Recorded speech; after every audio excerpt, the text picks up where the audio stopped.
СДСМ продолжува со манипулација на деца кои немаат никаква допирна точка со матните сделки кои ги изведе нивниот шеф Црвенковски. Тие се погодни за манипулација и за штит и само жртва околу нивниот капот и тути капи. Тоа е нечесно и тоа се вика злоупотреба на деца, кои говорат брутални невистини и покрај тоа што испаѓаат недоветни и смешни. Тие клеветат по нарачка, но ние нема да ги тужиме, бидејќи се деца и жалиме за нивната злоупотреба.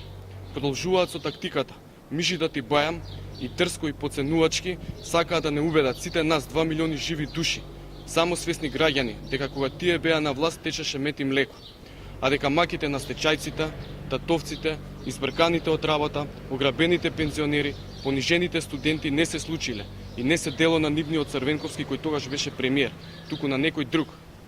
Работниците кои беа опфатени со аранжманот Фесел 2 беа доведени во драматична состојба, токму како резултат на криминалната приватизација која спроведе Црвенковски, која се обезвреднија над 600 фабрики, а 198.000 работници беа избркани од работа.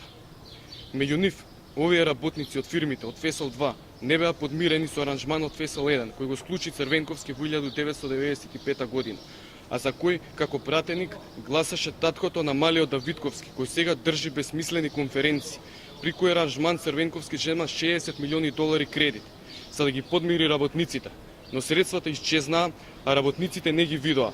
За потоа владата на ВМРО ДПМН преку аранжманот Фесел 2 да обезбеди по 12 отпремнини за секој вработен, да обезбеди 2 години паричен надоместок по основ на невработеност за секој работник и да ги исплати сите заостанати придонеси на секој работник кој владата на Црвенковски ги немаше платено 4 години. И за сите овие подмирување на заостанатите долгови од времето на Црвенковски, владата на ВМРО ДПМН исплати $70 милиони. Ова се вика автогол, кој си го даде СДСМ денес и ние сме благодарни што ни дадоа можност уште еднаш да подсетиме на вината на Црвенковски за приватизацијата, која е огромна и никој не може да ја избрише, а најмалку овие невини деца кои манипулираат.